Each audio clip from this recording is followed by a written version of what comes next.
మన ధ్యానం కొరకు జకర్యా గ్రంథం 3వ అధ్యాయం 8 నుండి 10 వచనాలు చదువుకుందాం.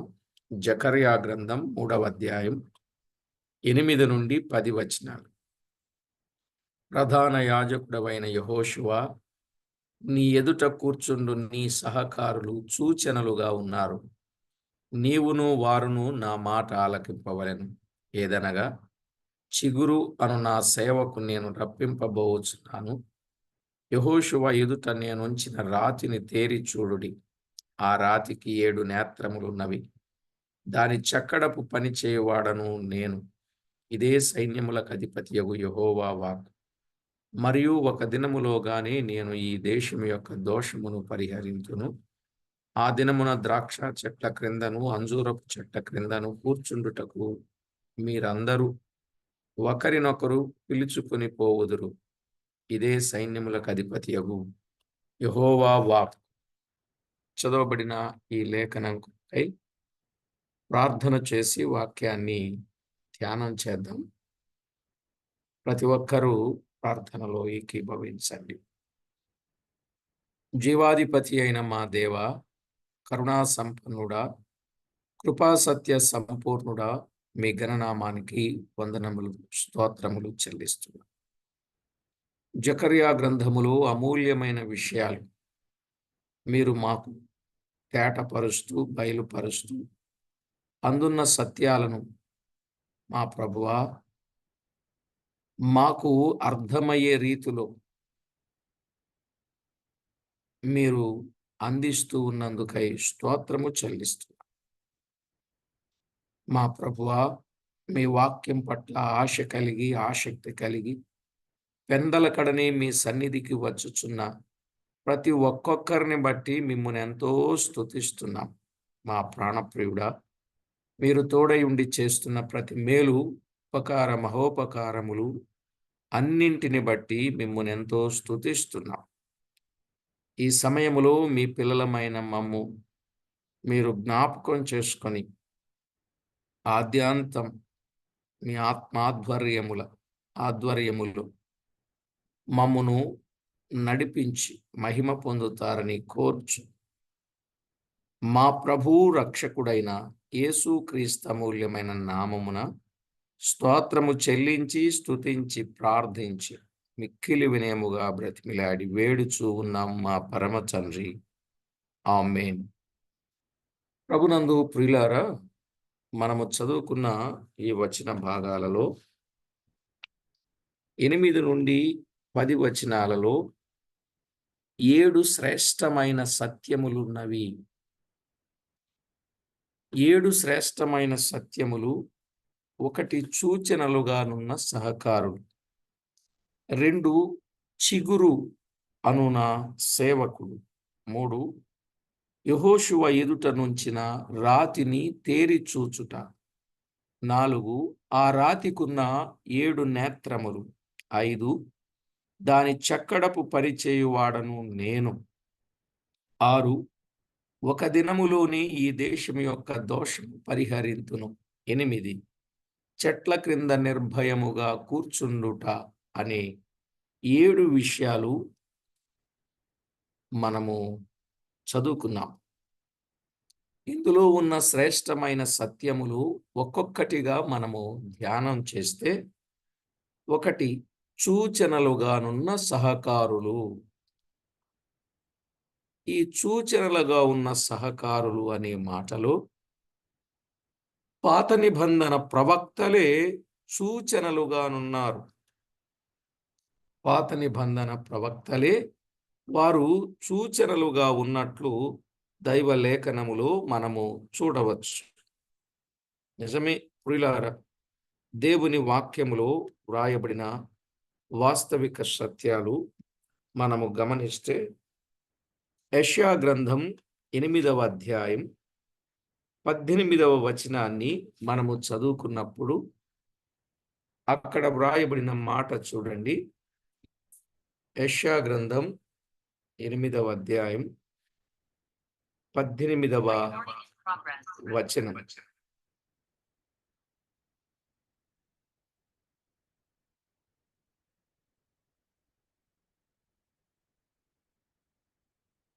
ఇదిగో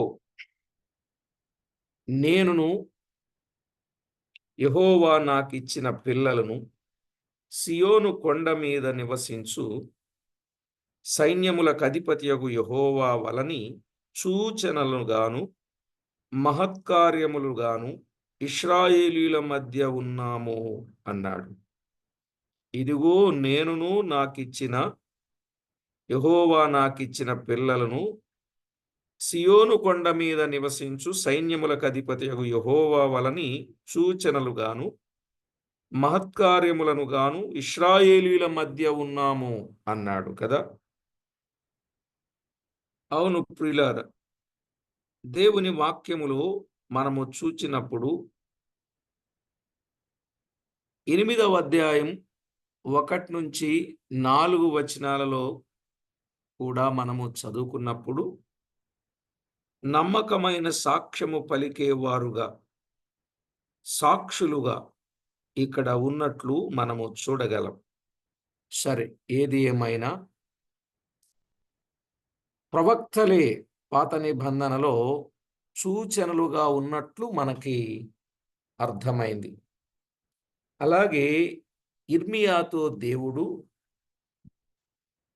పెండ్లి చేసుకోవద్దని చెప్పినట్లుగా కూడా మనము చూడగలం. ఎందుకు అలా చెప్పాడు? ఇర్మియా గ్రంథం 16వ అధ్యాయం 1 నుండి 13 వచనాలు మనము చదువుకోవాలి. ఇర్మియా గ్రంథం 16వ అధ్యాయం 1 నుండి 13 వచనాలు మనము చదువుకున్నట్లయితే ఆయన చెప్పిన సందర్భాలు మనము అర్థం చేసుకోవచ్చు. ఎందుకు అలా చెప్పాడు? ఇర్మియా బోధ యెరూషలేములో పెండ్లి స్వరము వినబడదు, భార్యలు పిల్లలు చెరలోనికి పోదురు గనుక ఇంకా ఎందుకు పెండ్లి అని ఆయన చేసిన బోధను ఆయన జీవితములో క్రియారూపముగా నిరూపించుచూ ఉన్నట్లు మనము చూడగలం కదా. ఒక్క వచనం చదువుకుందామా? 16వ అధ్యాయం ఇర్మియా గ్రంథం 9వ వచనం. సైన్యములకు అధిపతియు ఇశ్రాయేలు దేవుడైన యెహోవా ఇలాగు సెలవిచ్చుచున్నాడు, మీ కన్నుల ఎదుటనే మీ దినములలోనే సంతోషధ్వనిని ఆనందధ్వనిని పెండ్లి కుమారుని స్వరమును పెండ్లి కుమార్తె స్వరమును ఈ చోట వినబడకుండా మాన్పించెదను అన్నాడు. అంటే రేపు ఇలాంటి పరిస్థితి కలుగుతుంది కాబట్టి యెరూషలేములో పెండ్లి స్వరము వినబడదు, భార్యలు పిల్లలు చెరలోనికి పోతారు కనుక ఎందుకు పెండ్లి అని ఆయన చేసిన బోధ ఆయన జీవితములోని క్రియారూపంగా నిరూపించాడు. ఇలాగు యేస్కేలు గ్రంథములో యేస్కేలును గూర్చి 11 సూచనలు ఉన్నాయి. యేస్కేలు గ్రంథములో యేస్కేలును గూర్చి 11 సూచనలు చెప్పాడు. వాటిని మనము కొద్దిగా విన్నాం ఇది వరకు పాఠంలో. తల వెంట్రుకలు గొరిగించి తూకము వేయుట కదా, తల వెంట్రుకలు గొరిగించి తూకము వేయుట 5వ అధ్యాయములో 1 నుంచి 11 వచనాలు. అలాగే గోడకు కన్నము వేసి సామాగ్రిని తీసుకొని పోవుట, గోడకు కన్నము వేసి సామాగ్రి తీసుకొని పోవుట 12వ అధ్యాయం 1 నుంచి 13 వచనాలు. ఇంపైన భార్య యవన కాలమందు చనిపోవుట, ఇంపైన భార్య యవన కాలమందు చనిపోవుట 24వ అధ్యాయం 15 నుండి 24 వచనాలు. ఇలాంటివి. వెంట్రుకల విషయము 4 భాగములు చేసి కొట్టినట్లు ఇశ్రాయేలీలు నశించుదురని చెప్పుచూ ఉన్నాడు. ఇశ్రాయేలీల అధిపతులు సామాగ్రిని మోసుకొని పోవుదురని చెప్పుచున్నాడు. నాకు ఇంపైన భార్యను దేవుడు ఎలాగూ తీసివేసి ఉన్నాడో మీకు అతిశయాస్పదముగాను ఇష్టముగానున్న యెరూషలేమును దేవుడు చెరిపివేయును అని చెప్పుచూ ఉన్నాడు. ఇవన్నీ మనం వింటున్నప్పుడు ఆయన చేసిన బోధలు ఆయన జీవితములో క్రియారూపముగా అనుసరించి చూపించుచున్నాడు. ఇదే సూచన. సూచన అంటే మీకు అర్థమైందండి?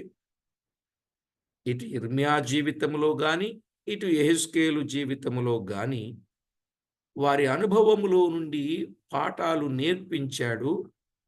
వారికి అనుకూలంగా ఉన్నవి, అనువుగా ఉన్న వాటిని తీసివేశాడు. వారిని సూచనలుగా చూపించాడు. అలాగే హోషేయతో దేవుడు వ్యభిచారిని పెండ్లాడమని చెప్పాడు కదా! హోషేయతో దేవుడు వ్యభిచారిని పెండ్లాడమని చెప్పాడు. ఇవన్నీ కొంచెం డెప్త్ స్టడీకి వెళ్తేనే కానీ మనకి ఇవన్నీ కొంచెం అర్థం కావు. మనమంతా ఎంతసేపు నువ్వు ఆశీర్వదించబడతావు, దీవించబడతావు ఈ ప్రసంగాలే కదా మనం వినేదంతా కదా! అసలు ఈరోజు బైబిల్ ఎవరు చెప్తున్నారండి? బైబిల్ చెప్పకుండా అన్ని బయటి విషయాలు చెప్పి మేము వాక్యం చెప్తున్నాం అంటున్నారు. నేనన్న మాట నిజమా కాదా చెప్పండి? బైబిల్ చెప్పకుండా బయటి విషయాలు చెప్పి ఇదంతా వాక్యం అంటున్నారు. ఇగ అలాంటి వాళ్ళని ఇంక ఏమనాలి చెప్పండి?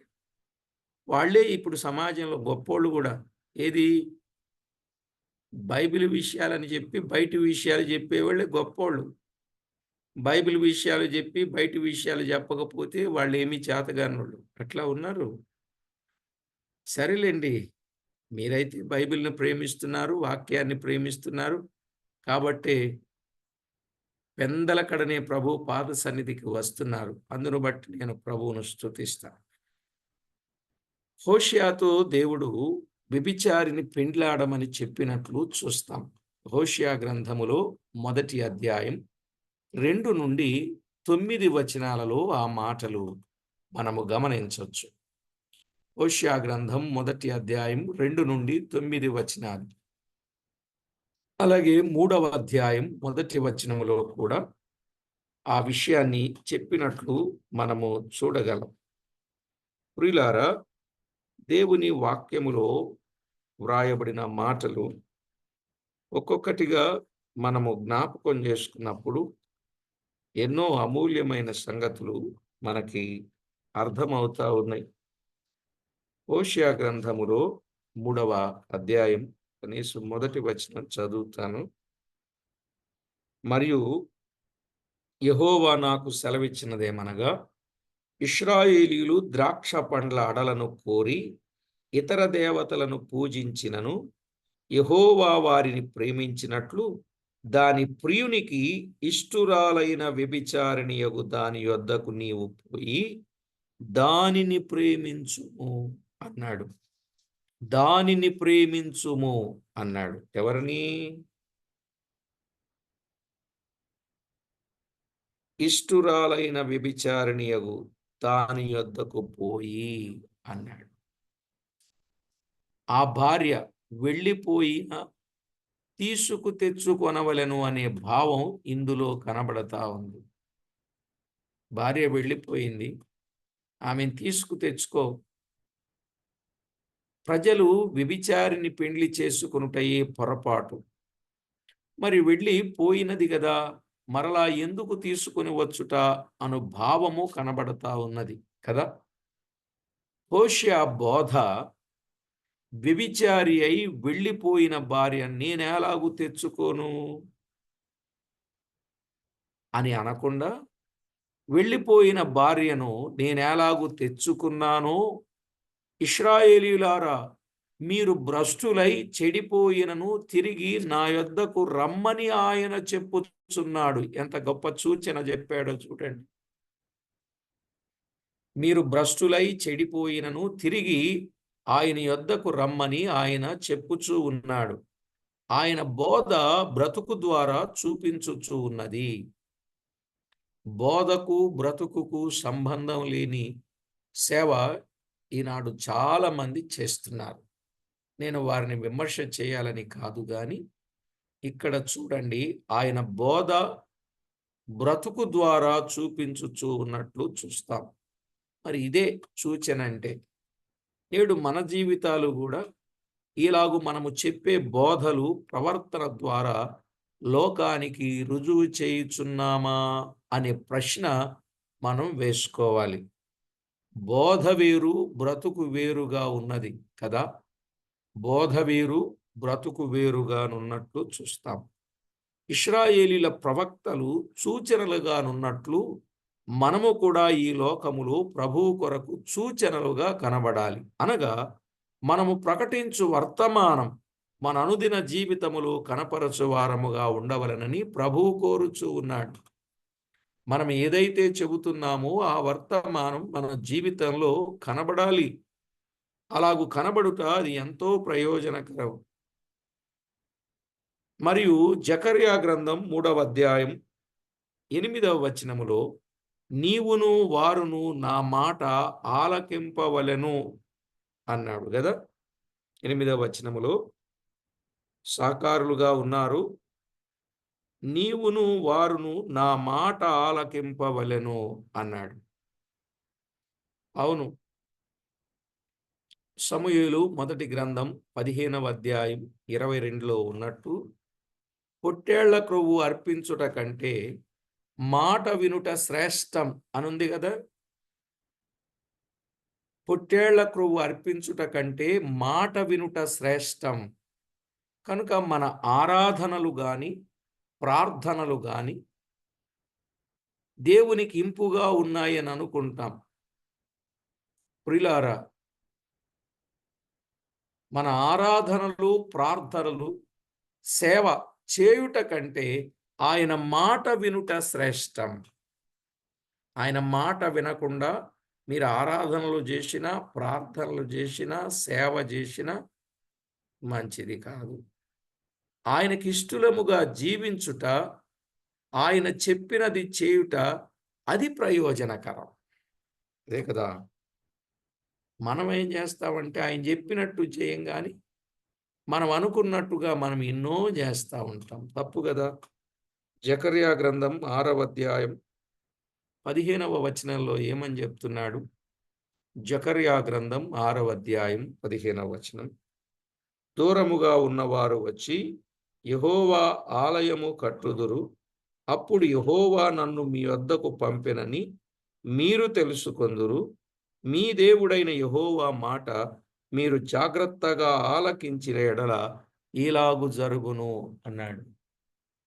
కాబట్టి ప్రభునందు ప్రియులారా, జీవము గల దేవుని వాక్యములో వ్రాయబడిన వాస్తవిక సత్యాన్ని మనము గుర్తించాలి. కనుక ఆయన చెప్పిన మాట మనము జాగ్రత్తగా ఆలకించాలి. అది ప్రయోజనకరం. కనుక మొదటి మాట మనం విన్నాం కదా! ఏమన్నాడు? మొదటి మాట, సూచనలుగానున్న సహకారులు. మనము 1 జకర్యా నుంచి, 2 ఇర్మియాను గూర్చి, 3 యెహెజ్కేలును గూర్చి, 4 చెప్తారా? చెప్పాను. హోషేయను గురించి. Very good. ఈ నలుగురిని సూచనలుగా చెప్పాడు. ఇక రెండవ మాటకొద్దాం. రెండవ మాటకొస్తే, రెండవ మాట 8వ అధ్యాయం చివరి భాగములో, ఏదనగా చిగురు అను నా సేవకుని నేను రప్పింపబోవుచున్నాను అన్నాడు. చిగురు అను నా సేవకుని, చిగురు అను నా సేవకుని నేను రప్పింపబోవుచు ఉన్నాను అన్నాడు. చిగురనగా ఎవరు? క్రీస్తే. చిగురనగా క్రీస్తే. 6వ అధ్యాయములో మనము ఆ సంగతులు చూడగలం. చిగురు అను పదాలే వెలువడిన భాగాన్ని తేటగా మనము చూడవచ్చు. చిగురు 6వ అధ్యాయములో ఏమన్నాడండి? 12వ వచనములో, అతనితో ఇట్లనము, సైన్యములకు అధిపతియగు యెహోవా సెలవిచ్చినది ఏమనగా, చిగురు అను ఒకడు కలడు, అతడు తన స్థలములో నుండి చిగుర్చును. అతడు యెహోవా ఆలయము కట్టును అన్నాడు. అతడు తన స్థలములో నుండి చిగుర్చును, చిగురు అను ఒకడు గలడు. రోమాపత్రిక 15వ అధ్యాయం 12వ వచనంలో, రోమాపత్రిక 15వ అధ్యాయం 12వ వచనంలో మనము చూడవచ్చు. మరియు యెషయా ఇలాగు చెప్పుచూ ఉన్నాడు, యెషయిలో నుండి వేరు చిగురు అనగా అన్యజనముల నేలుటకు లేచువాడు వచ్చును, ఆయన యందు అన్యజనులు నిరీక్షణయుంచుదురు అన్నాడు. చూశారా? యెషయాలో నుండి వేరు చిగురు వచ్చును అనగా అన్యజనులు నేలుటకు లేచువాడు వచ్చును, ఆయన యందు అన్యజనులు నిరీక్షణయుంచుదురు. చిగురు అనగా ఏలువాడు అని మనము చదువుతున్నాం కదా. చిగురు. నేను 3 దినాల, 4 దినాల, వారము దినాల ఓన్లీ చిగురును గూర్చిన వర్తమానమే చెప్తాను. చెప్పానా? మీరు ఎప్పుడైనా విన్నారా చిగురు అనే వర్తమానం? వినలేదా అండి? ఓకే. అయ్యో, ఒకసారి చిగురు అనే వర్తమానం చాన్నాళ్ళు చెప్పొచ్చు. చెప్పే ప్రయత్నం చేద్దామంటారా? చిగురు అనే వర్తమానం. అలాగే. కాబట్టి ప్రభు పిల్లలమైనటువంటి మనము చిగురు అనే నా సేవకుడు అని ఆయన మాట్లాడుతూ ఉన్నాడు. కాబట్టి బునందు ప్రియులారా, పరిశుద్ధ గ్రంథములో ఈ చిగురును గుర్చిన వాస్తవాలు మనము ఆలోచన చేసినప్పుడు, యెషయా గ్రంథం 11వ అధ్యాయం 1వ వచనములో యెషయి మొద్దు నుండి చిగురు పుట్టును అన్నాడు. యెషయి మొద్దు నుండి చిగురు పుట్టును అన్నాడు.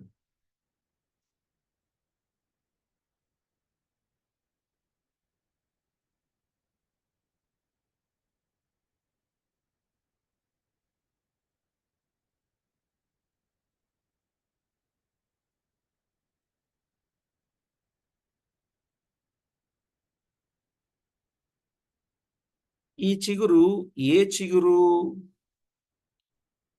ఈ చిగురు ఏ చిగురు అని మనము తేటగా గమనించాలి.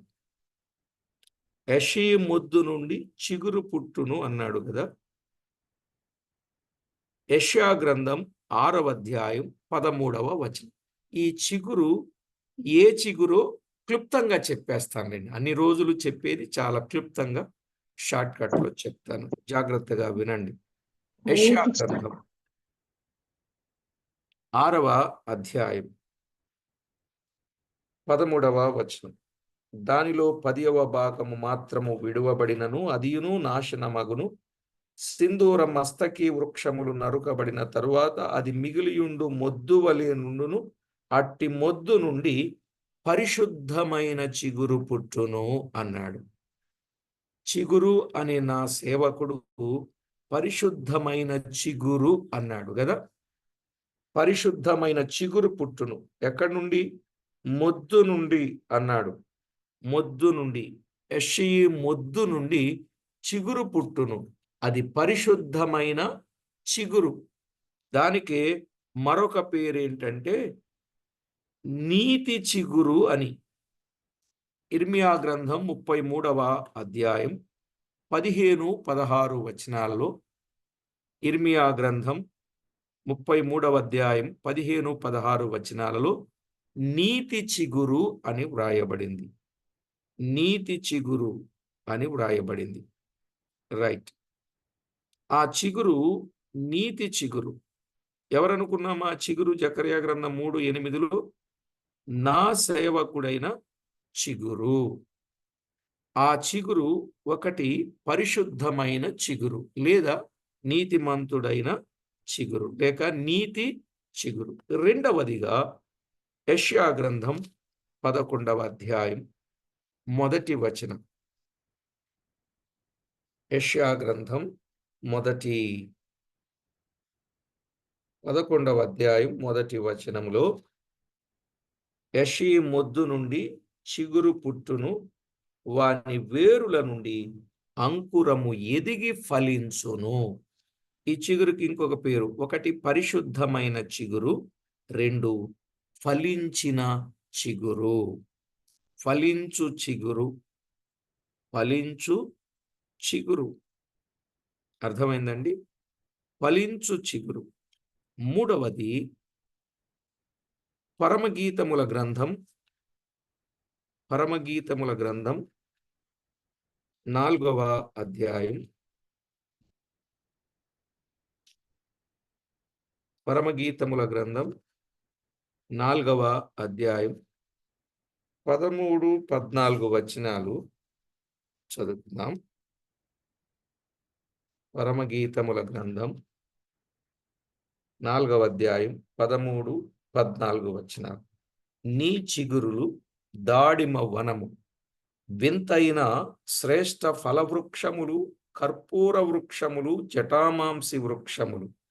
జటామాంసియు, కుంకుమయు, నిమ్మగడ్డియు, లవంగి పట్టయు, వివిధమైన పరిమళ తైల వృక్షములు, గోపరసమును, అగరు వృక్షములు, నానావిధ శ్రేష్ఠ పరిమళ ద్రవ్యములు.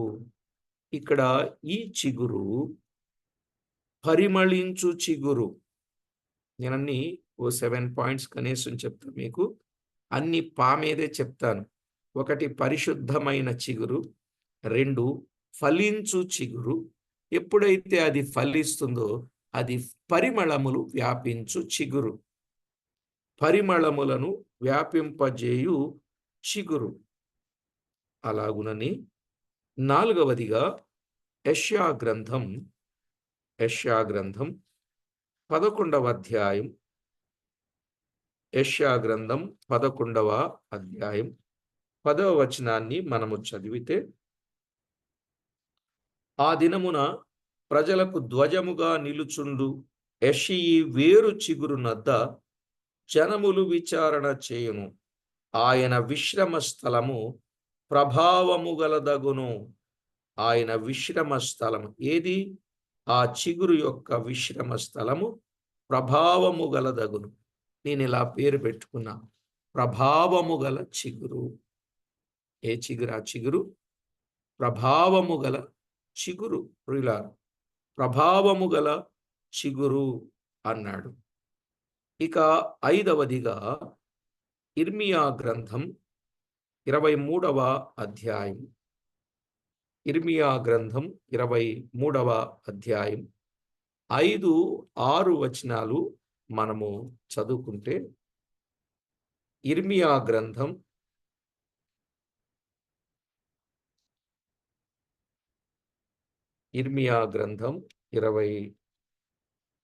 23వ అధ్యాయం 5, 6 వచనాలు చదువుకుందాం. యెహోవా ఈలాగు ఆజ్ఞ ఇచ్చుచున్నాడు, రాబోవు దినములలో నేను దావీదునకు నీతి చిగురును పుట్టించెదను. అతడు రాజై పరిపాలన చేయును. అతడు వివేకముగా నడుచుకొనుచు కార్యము జరిగించును. భూమి మీద నీతి న్యాయములను జరిగించును. అతని దినములలో యూదా రక్షణ నొందును. ఇశ్రాయేలు నిర్భయముగా నివసించును. యెహోవా మనకు నీతి అని అతనికి పేరు పెట్టుదురు. ఇంతకీ ఈ చిగురు ఏ చిగురు? మీరు పట్టుకోవాలి వచ్చి చదివేటప్పుడు. నీతి అని చిగురు.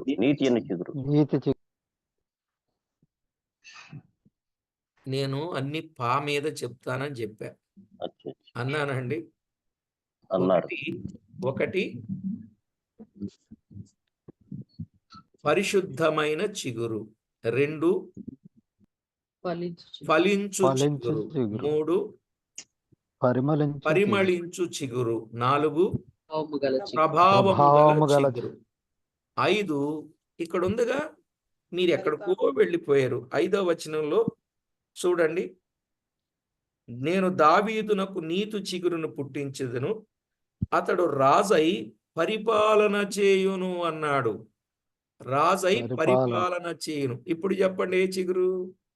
పరిపాలన చేయు చిగురు. మరి ఇందాక రాలేదేమి ఆలోచన? మీరు బైబిల్ని చక్కగా ఇలా చదువుకోవాలండి. బైబిల్ని కొంచెం ఇన్ని సంవత్సరాలైనా మీరు బైబిల్ని కొంచెం అర్థం చేసుకోకపోతే బాధపడుతున్నానండి. నిజంగా మీరు సమాధానాలు సరిగా చెప్పలేనప్పుడల్లా బాధపడతాను. ఎంత తేటగా ఉంది. ఆ చిగురు ఏం చేస్తాడు? పరిపాలిస్తాడు. అందుకే ఆ చిగురికి ఏం పేరు పెట్టాం? పరిపాలించే చిగురు. పరిపాలించే చిగురు. ఇక ఆరవదిగా 20 ప్రకటన గ్రంథం 22వ అధ్యాయం 16వ వచనం. 22వ అధ్యాయం 16వ వచనంలో ఏముంది? సంఘముల కోసం ఈ సంగతులను గూర్చి మీకు సాక్ష్యం ఇచ్చుటకు యేసు అను నా దూతను పంపియున్నాను. నేను దావీదు వేరు చిగురును సంతానమును ప్రకాశమానమైన వేకువ చుక్కయునై ఉన్నాను. నేను దావీదు వేరు చిగురును సంతానమును ప్రకాశమానమైన వేకువ చుక్కనై ఉన్నాను. ఈ చిగురు ఏ చిగురు? ప్రకాశమానమైన ఇక పట్టుకుంటారులే. ప్రకాశమానమైన చిగురు. ప్రకాశమానమైన చిగురు. ముందే ఇంటి ఇచ్చాను, మీకు క్లూ ఇచ్చాను కదా. ప్రకాశమానమైన చిగురు. ఇది ప్రకాశించే చిగురు. ప్రకాశించే చిగురు. ఇక ఏడవదిగా హోషేయ గ్రంథం 14వ అధ్యాయం. హోషేయ గ్రంథం 14వ అధ్యాయం 8వ వచనాన్ని చదువుకుందాం. హోషేయ గ్రంథం 14వ అధ్యాయం 8వ వచనాన్ని మనము చదివితే, ఆలకించుచున్నాను. ఎఫ్రాయిము బొమ్మలతో నాకిక నిమిత్తమేమి? నేనే ఆలకించుచున్నాను. నేనే ఎఫ్రాయిమును గూర్చి విచారణ చేయుచున్నాను. నేను చిగురు పెట్టు సరళ వృక్షము వంటి వాడను. నా వలననే నీకు ఫలము కలుగును. నేను చిగురు పెట్టు సరళ వృక్షము వంటి వాడను. నా వలననే నీకు ఫలము కలుగును. ఏ చిగురు? ఈ చిగురు ఫలించే చిగురు. అయిపోయింది. ఆ మాట అయిపోయిందిగా. ఆ మాట రెండో మాట ఫలించిన చిగురు అని. ఈ చిగురు ఏ చిగురు? పచ్చగా ఉంటే ఇప్పుడే మెచ్చుకున్నాను. ఇప్పుడు అయిపోయింది. ఫలించిన చిగురు వేరు. ఎక్కడున్నా ఫలము ఇచ్చే చిగురు. ఫలము ఇచ్చే చిగురు. వారి వారి క్రియలను బట్టి ఫలమిచ్చే చిగురు. ఒక్కొక్క మాట మీద ఈ 7 పాయింట్ల మీద మనం వింటే పెద్ద పెద్ద సభల్లో చాలా రోజులు చెప్పేవాడిని ఇదే వర్తమానం. పెద్ద పెద్ద సభలు. ఆ సభల్లో ఈ 7 మాటలు మీరు ఎన్ని రోజులు చెప్పండి అన్ని రోజులు చెప్పేవాడిని అనమాట. అంతటి శ్రేష్టమైన పాఠం ఇందులో ఉన్నది. ఈ చిగురే రేపు ఎలా ఉంటుందన్నాడు యెషయా గ్రంథం 4వ అధ్యాయం 2వ వచనములో. యెషయా గ్రంథం 4వ అధ్యాయం 2వ వచనములో ఈ చిగురు మహిమ భూషణములకు కారణమయ్యే చిగురు అన్నాడు. మహిమ భూషణములకు కారణమయ్యే చిగురు అన్నాడు. మరి ఈ చిగురు ఎంతకాలము చిగురుస్తుంది? కీర్తన 72:12లో చెప్పాడు. కీర్తన 72:12 ఇది సూర్యుడున్నంత కాలము చిగిర్చే చిగురు. సూర్యుడున్నంత కాలము చిగిర్చే చిగురు. అర్థమైందండి? సూర్యుడున్నంత కాలము చిగుర్చే చిగురు. ఏ చిగురు? 1 పరిశుద్ధమైన చిగురు, 2 ఫలించే చిగురు. 3 పరిమళములను వ్యాపింపజేయు చిగురు. 4 ప్రభావము కలిగిన చిగురు. 5 పాలించే చిగురు. 6 ప్రకాశించే చిగురు. 7 ఫలమిచ్చే చిగురు.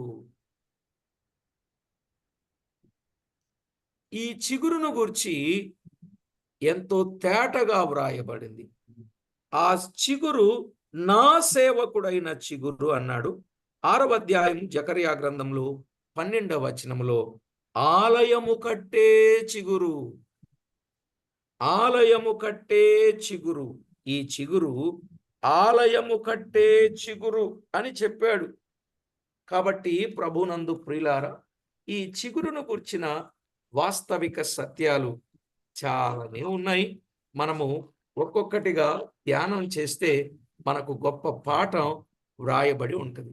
చాలా సంవత్సరాల క్రితం చెప్పేవాడిలేండి ఈ ప్రసంగాలన్నీ, కొంచెం మర్మమైన ప్రసంగాలన్నీ చెప్పేవాడిని. ఇప్పుడు అన్ని తేలికైన సంగతులు మీకు చెప్తున్నాను. దాదాపుగా 25 సంవత్సరాలుగా ఈ మాటలు చెప్తూ ఉన్నాను. అందుకే సడన్గా గుర్తొచ్చింది, నా ఓల్డ్ బైబిల్ బాగా చినిగిపోయి ఉంటుంది, ఆ బైబిల్ ఎక్కడో నోట్ చేశాను. అవి సడన్గా గుర్తొచ్చింది. అక్కడికి వెళ్ళేసరికి ఆ వరుస చక్కగా దొరికింది. బాగుంది కదా చిగురు కోసం? చాలా బాగున్నాయి బ్రదర్. ఇన్ని రిఫరెన్స్లు ఉన్నాయని తెలియదు చిగురు గురించి చెప్పడం. ఓకేనండి, కానీ చాలా బాగుంటుందండి. అసలు మామూలుగా టూకీగా చెప్పాను, కానీ ఇవి పాయింట్స్గా వివరించుకుంటూ వచ్చానంటే అసలు మీకు చాలా అద్భుతంగా అనిపిస్తుంది నిజంగా. అది మరి మీరు మీ సొంత ధ్యానం చేయండి. వీటి మీద ఆలోచన చేసి మీరు సొంత స్టడీ చేయండి. చాలా అద్భుతంగా ఉంటుంది. అంటే మరి తయారు చేసుకున్న వాడిని నేను చెప్తేనే మీకు బాగుంటుందేమో, కానీ మరి మీరు ఎలా చెప్తారో దాన్ని తెలియదు. నా వరుసలో అంటే నేను ఈ సీక్వెన్స్లో చెప్పాను. మొట్టమొదట పరిశుద్ధమైన చిగురు, ఆయన పరిశుద్ధుడు, ఆయన పరిశుద్ధతను గురించిన వివరాలన్నీ చెప్పుకుంటూ రావాలి. 2 ఫలించిన చిగురు, ఆయన ఎలా ఫలిస్తూ వచ్చాడు, ఎలా ఫలభరితంగా ఉన్నాడో చెప్పుకుంటూ రావాలి. 3 ఫలించినప్పుడు అది పరిమళాలు వ్యాపిస్తుంది కదా, ఆ పరిమళాలను గూర్చిన విషయాన్ని చెప్పుకుంటూ రావాలి. ఆ పరిమళము వచ్చిన తర్వాత అసలు ఆయన ఎంత ప్రభావము గలవాడో చెప్పాలి. ఆ తర్వాత ఆయన పరిపాలన, ఆయన ఎంత చక్కని పరిపాలన చేస్తాడో దానిని అంతటినీ చెప్పాలి. ఆయన ఎంత చక్కని ప్రకాశమానుడో ఆ విషయాన్ని చెప్పాలి. ఆ తర్వాత ఆయన ఎలా ఫలమిస్తాడో వారి క్రియలను బట్టి ఆ విషయాలు ఒక్కొక్కటి చెప్పుకుంటూ రావాలి. ఇది చాలా మర్మమైన ప్రసంగమే, కానీ తేలిగ్గా మీకు మన పాఠంలో చెప్పుకున్నాం. కనుక చిగురు అనగా ఏలువాడు అని మనం చదువుతున్నాం. రేపు ఆయన తిరిగి వచ్చి సర్వలోకములో ఏలనై ఉన్నాడన్నమాట. సర్వలోకములో ఆయన ఏలనై ఉన్నాడు. ఈ సంగతులు 6వ అధ్యాయములో మనము జకర్యా గ్రంథంలో తేటగా చూడగలుగుతాం. అయితే ఇప్పుడు క్రీస్తు ఏలిక, ఆయన పిల్లలమైన మన మీదనే తన అమూల్యమైన రక్తం ఇచ్చి మనలను కొన్నాడు గనుక మనము ఆయన మీదనే తన అమూల్యమైన రక్తం ఇచ్చి మనలను కొన్నాడు గనుక ఆయన మీదనే మనం భారం వేసుకోవాలి. మనము ఆయన సొత్తై ఉన్నామనే సంగతి మర్చిపోకూడదు. కొరింథీయులకు రాసిన మొదటి పత్రిక 6:20 ప్రకారంగా మనం ఆయన సొత్తైన మనము మన సమస్త అవయవములో ఆయన ఏలుబడికి మనం ఒప్పుకోవాలి. మన ప్రవర్తన అంతటి యందు ఆయన అధికారమునకు ఒప్పుకోవాలి. అప్పుడే ఆయన మన మీద ఏలుబడి చేయడానికి బాగుంటుంది. మన సమస్త అవయవములను ఆయనకు అప్పగించుకుంటే చక్కని ఏలుబడి ఆయన చేస్తాడు. కనుక సామెతల గ్రంథం 3వ అధ్యాయం 5-6 వచనాల్లో ఉన్నట్లు మన ప్రవర్తన అంతటి యందు ఆయన అధికారానికి ఒప్పుకుంటే మన హృదయముల యందు క్రీస్తు ప్రభువును ప్రతిష్ఠించుకున్నాము అని రుజువు అవుతుందన్నమాట. పేతురు రాసిన మొదటి పత్రిక 3:16లో ఆ మాట మనం చూస్తాం. మన హృదయముల యందు క్రీస్తును ప్రభువుగా ప్రతిష్ఠించుకున్నాం అనే విషయం మనకు అర్థమవుతుంది. ఇలాంటి అనుభవాలు దేవుని పిల్లలమైన మనము కలిగి ఉండాలి.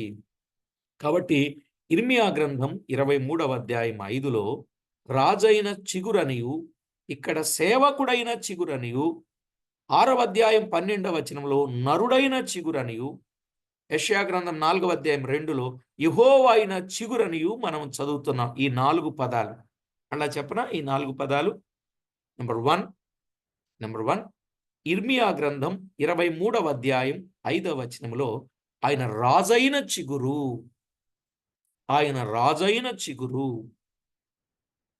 ఇప్పుడు మనం చదువుకున్నాం కదా 3వ అధ్యాయం 8వ వచనం జకర్యాలో, ఇక్కడ సేవకుడైన చిగురు, సేవకుడైన చిగురు. 6వ అధ్యాయం 12వ వచనములో, జకర్యా గ్రంథం 6వ అధ్యాయం 12వ వచనములో నరుడైన చిగురు, నరుడైన చిగురు.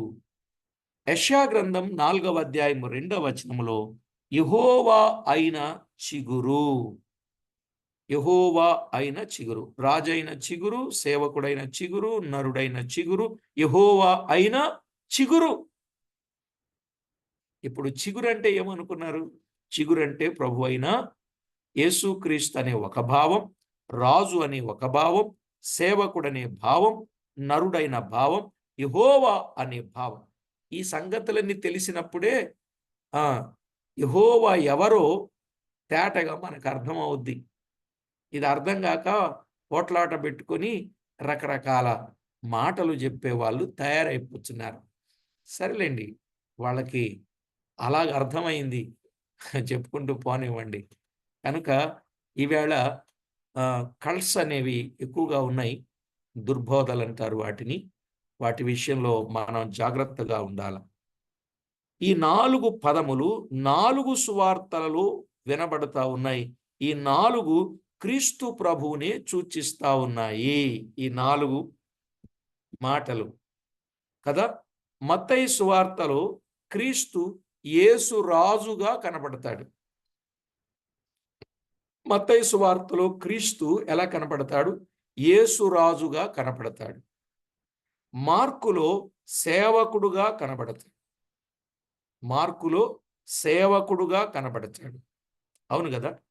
లూకా సువార్తలో మనుషుడుగా కనబడతాడు, లూకా సువార్తలో మనుషుడుగా కనబడతాడు కదండి. యోహాను సువార్తలో దేవుడుగా వర్ణించబడ్డాడు. అర్థమైందండి. ఈ 4 సువార్తలలో చిగురు అని ఆయన ఎంతో స్పష్టంగా ఆయన కనబడతాడు. మత్తయిలో రాజు, సినాప్టిక్ గాస్పెల్స్, చతుర్విధ సువార్తలు చెప్పేటప్పుడు ఈ విషయాలు బైబిల్ కాలేజీలో చెప్తాను, నేనే చెప్తాను ఈ సబ్జెక్టు. ఆయన ఎవరుగా కనబడుతున్నారో చూస్తాం. మత్తయి సువార్త రాజు, మార్కు సువార్త సేవకుడు, లూకా సువార్త మనుష్య కుమారుడు, యోహాను సువార్త పక్షిరాజు, అలాగైనా చెప్పవచ్చు, లేక దేవుడుగా చెప్పవచ్చు. కాబట్టి ఇలాగ ఎన్నో విధాల ఆయన సరిపోయినవాడు, ఇలా ఎన్నో విధాలుగా ఆయన సరిపోయినవాడు. కాబట్టి యోహాను సువార్తలో గొర్రెపిల్లగా కూడా చెప్పచ్చు, దేవుడుగా గొర్రెపిల్లగా ఆయన చెప్పచ్చు ఆయనను గురించి. సరేలేండి, ఇప్పుడు నేను అటు వెళ్ళాలని అనుకోవటం లేదు. కాబట్టి మన అంశములు సేవకుడు అనే పదాన్ని మనము ఈ భాగంలో చూస్తున్నాం. యెషయా గ్రంథం 42వ అధ్యాయం 1వ వచనంలో కూడా ఆయన సేవకుడు అను పదాన్ని మనము చూస్తాం. ఇదిగో నేను ఆదుకొను నా సేవకుడు, నా ప్రాణమునకు ప్రియుడు. నేను సేవకుల సదస్సులో చాలా కాలంగా ఇదే మాట మీద వర్తమానాలు చెప్పడం జరిగింది. ఇదిగో నేను సేవకుడు, అది ప్రభు అయిన యేసుక్రీస్తును గురించిన పదం. సేవకుని లక్షణం ఏమిటి? యజమానుని సంతోషపరచుట, అంతే కదండి. సేవకుని లక్షణం ఎప్పుడు కూడా యజమానుని సంతోషపరచుట, యజమాని ఇష్టము నెరవేర్చుట. క్రీస్తు తండ్రి చిత్తము సంపూర్ణముగా నెరవేర్చినట్లుగా చూస్తాం. సేవకుడు ఎప్పుడు యజమాని ఇష్టాన్ని నెరవేర్చాలి. యేసుక్రీస్తు ప్రభువారు ప్రియులారా తండ్రి చిత్తాన్ని నెరవేర్చినట్లుగా మనము చూడవచ్చు. యోహాను సువార్త రిఫరెన్స్లు రాసుకునే తర్వాత చదువుదురు కానీ, యోహాను సువార్త 8వ అధ్యాయం 29వ వచనములోను, 17వ అధ్యాయం 4వ వచనములోను, 17వ అధ్యాయం 4వ వచనములోను, 6వ అధ్యాయం 38వ వచనములోను, అలాగే 4వ అధ్యాయం 34వ వచనంలోను మనము చూడగలం. ఆయన సేవకులమైన మనము కూడా ప్రభు చిత్తమునకు సంపూర్ణముగా లోబడాలి, నెరవేర్చాలి. మన ఇష్టాన్ని నెరవేర్చుకొనకూడదు. ఆయన చిత్తము తెలుసుకొని అనుసరించుట మనకెంతో ప్రయోజనకరము. కనుక ఆయన చిత్తమును నెరవేర్చుట మనకెంతో ప్రయోజనకరం. కాబట్టి ప్రతి ఒక్కరు కూడా దైవ లేఖనాలలో వ్రాయబడిన సంగతులను జాగ్రత్తగా ఆలోచన చేద్దాం. ప్రియులారా, మన జీవితంలో మన ఇష్టం కాదు నెరవేర్చుకోవడం.